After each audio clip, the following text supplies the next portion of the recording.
Hey people, my name's Jim and you have landed on Planet Rewind, and the atmosphere is full of ranking videos, discussions, nostalgic movie reviews, so be sure to subscribe and press that notification button and we can reminisce together.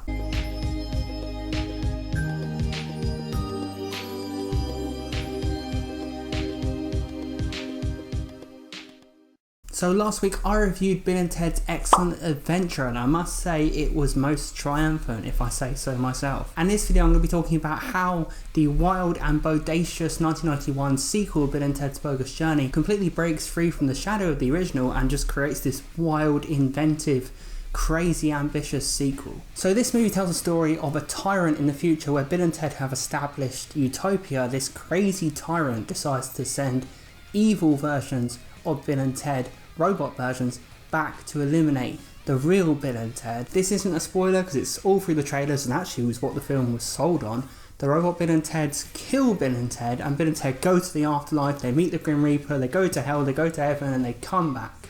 And that's what this film is all about, that wild and crazy journey. First thing to talk about with Bill and Ted's Bogus Journey is the look of the movie stands out so much from Bill and Ted's Excellent Adventure. This time around it's a different director, Peter Hewitt. Kind of makes this kind of cartoony fantasy type atmosphere. I wouldn't really call this a sci-fi movie, whereas I would do that with the first one. There are sci-fi elements because there's time travel in the background, but it's more fantasy. It's more surrealist in some elements, this movie. It's absolutely bonkers and the colours jump off the screen. I would say this is a better directed film. The cinematography is better than Excellent Adventure because everything pops, the colours are so striking. The imagery is so memorable and so surreal at times. And you know, it's just this crazy kind of bizarre fantasy, quirky atmosphere all through the movie, and it just takes Bill and Ted's innocent and charming relationship, retains that from Bill and Ted's Excellent Adventure, the core thing that made that film work, and just puts it into this insane comedy adventure.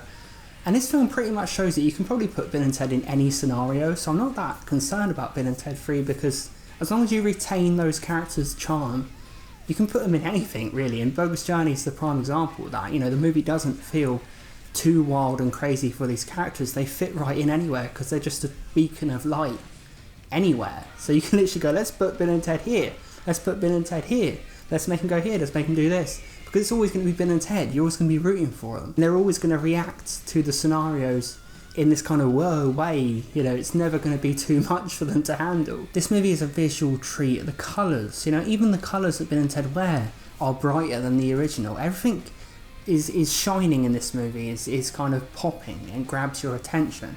And even the dark stuff, you know, like even the Grim Reaper, you know, he's stark black and he's stark white, but he stands out from the colourful background. You know, when Bill and Ted become ghosts and they are black and white, they stand out. They're like a stark contrast. This movie's so striking. The colour balance is so powerful. And I really feel like that's a place it really did improve on from Excellent Adventure. It's just a visual treat for the eyes, this movie. Of course, we have evil Bill and Ted in this movie, which gives Keanu Reeves and Alex Winter the capability to take Bill and Ted, take that airhead metal humour, and turn them into jerks, and it is absolutely priceless. These two are absolute arse-hats. Aim for the cat, dude! Aim for the cat! I'm trying, Evil Ted! I'm trying! They are so funny because it's basically Bill and Ted with no filter. It's Bill and Ted using their air guitar, you know, metalhead humour, but in such a horrible way, you know, completely removing that charm.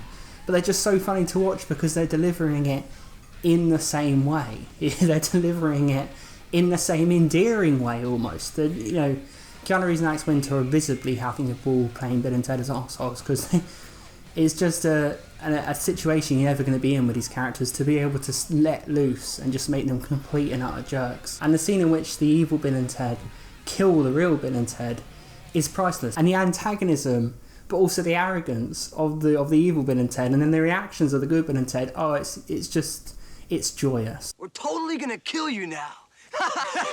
No way! Yes way, Ted! We're fully programmed to do it. Yeah, and we want to do it too. You dick, Bill! Ow! You're metal, dude! I know. Check it out. Whoa. Whoa.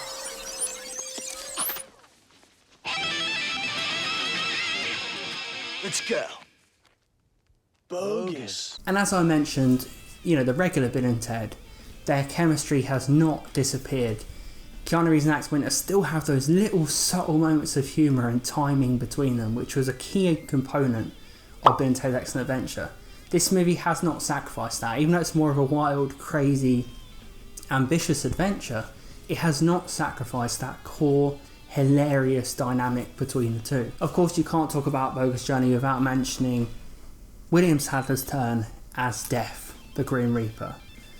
What a priceless performance, what a wonderful performance. You know, obviously Bill and Ted meet the Grim Reaper and he starts off as his grumpy, aggressive self, as you'd imagine the Grim Reaper, but along the way, Bill and Ted and the Grim Reaper form an organic friendship, a believable friendship, and the Grim Reaper transforms into this charming, likeable, hilarious guy, and it's a joy to watch. William Sadler's performance is so quirky, so energetic, full of gestures, full of facial expressions, full of personality.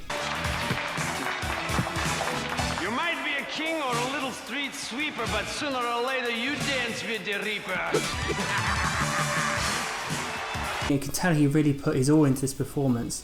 And what I love, again, it's Bill and Ted getting people caught under their spell, just as they seduced, you know, all these evil, you know, some of them evil in Excellent Adventure, people to love them. That's what they do with the Grim Reaper, the man in charge of the afterlife. Even he melts his heart when he meets Bill and Ted. But the scenes in which we first meet the Grim Reaper, where he's still this kind of standoffish, aggressive, you know, unnerving presence, which William Sadler is in those scenes.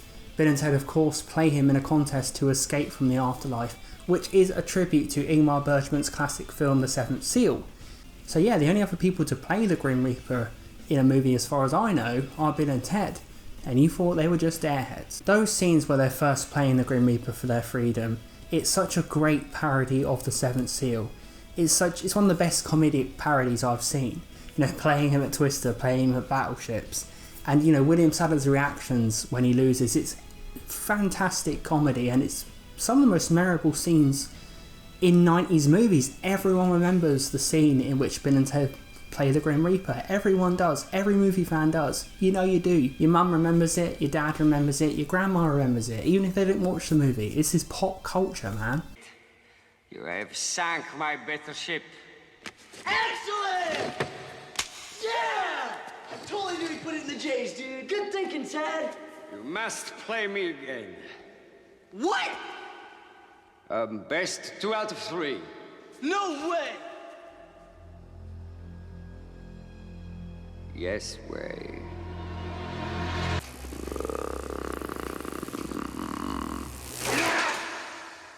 Best of 7? Damn right! It was so ambitious for Peter Hewitt to have Bill and Ted Go to Hell. And the original title of this movie was Bill and Ted Go to Hell. And, you know, the title didn't get through, but what an ambitious and brave plot. They could have easily made this movie about just another time travel adventure, have Bill and Ted go back to pass a university course or something. But they didn't. They decided, let's kill the bastards. Let's kill them and have them go through the afterlife and go through all this wacky stuff that completely gives the series this inventive edge, this ambitious edge, this wild and kind of dreamlike edge. And it's a positive spin on death, because the movie's about death. You know, it's about these two kids dying and then eventually coming back and befriending the Grim Reaper and overcoming death. It's a positive spin. You know, Bill and Ted, as I said, you can put them anywhere. You can put them in a film about death and you'll still come out with a smile on your face. Now, while this is a positive spin on the idea of death, the movie is quite uncompromising at times. The way it shows Bill and Ted's own personal hell when they're stuck in hell. You know, they turn into children and they face their worst fears as a kid. So Ted meets this disturbing Easter bunny, and Bill meets his grandma, kind of delivered in a horror-esque fashion, who he has to kiss. And, you know, it's almost like Tim Burton scenes, this. And, you know, I think it was ambitious for the movie to actually have some darker moments in it. Some striking, odd, disturbing imagery. You know, like I say, it's very Beetlejuice-esque. You know, it's very in-your-face, kind of unnerving energy in those scenes. You know, even though it is comedic, you know, they don't shy away. And again, Peter Hewitt's all about grabbing your attention in those scenes and having you on the edge of your seat, kind of nervous. You know, you don't expect that kind of stuff from a Bill and Ted film. And this, I say, this movie opened up doors for Bill and Ted, you know, to give it darker scenes. Station is also a memorable character in this film, which is basically two little alien scientists that Bill and Ted meet in heaven, who they take back to Earth to build good versions of Bill and Ted robots to fight the bad versions. And I remember as a kid watching this on VHS, and these two little aliens are stuck in my mind. There's such a striking imagery of these two little aliens. I love the practical effects. I love how kind of playful they look, but also disturbing, and as I say, that edge, that kind of Tim Burton edge. But the scene where they run into each other and combine to become one big station is really ingrained in my mind, and it's a wonderful scene. Of course, they play a gig at the end of the movie, and Alex Winter's Bill says such a great mindful line. You know, I'd say this movie's are very human, the Bill and Ted movies. They're all about kindness. They're all about, you know, being present, being satisfied, being positive.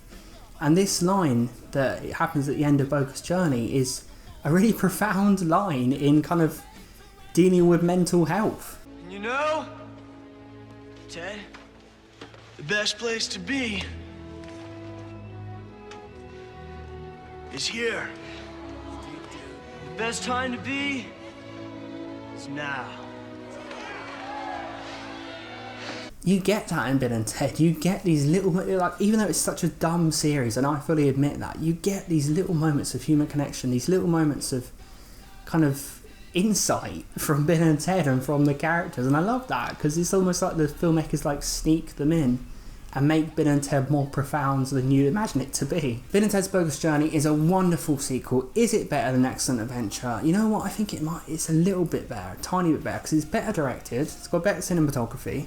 I think Excellent Adventure has a bit more earnest innocence to it, but this, you know, Reeves and Winter are on point. William Sadler gives it 100 points. It's just, William Sadler is deaf. What can you say? You know, Station, that striking imagery, going everywhere and anywhere. I think Bogus Journey just is better than Excellent Adventure, but I still love Excellent Adventure. Let's hope Bill and Ted 3 can capitalise on what Bogus Journey proves, which is that you can take Bill and Ted anywhere. As long as you capitalise on that friendship, as long as you write them properly, you can pretty much do anything with Bill and Ted. So you can do anything crazy. That's why I didn't have a problem with them visiting the older versions of themselves in the prison at the end of the Bill and Ted 3 trailer, which some people did. I don't really have a problem as long as you write Bill and Ted well. They can fit into any scenario. I really do believe that. What do you think is the most bodacious moment, scene, line, delivery, anything? What do you think is the most triumphant part of Bill and Ted's Bogus Journey? Let me know in the comments. Thank you for watching, and please consider subscribing if you love nostalgic content. I do nostalgic content all week on this channel. All week nostalgia's coming. It's always coming. It's the nostalgia train on Planet Rewind. And this Friday I'm going to be ranking the Karate Kid movies from worst to best, so be sure to subscribe for that. Be sure to come back for that, because that's essential YouTube in my book. Thanks for watching everyone. Remember, be excellent to each other and party on dudes, and I'll see you guys next time.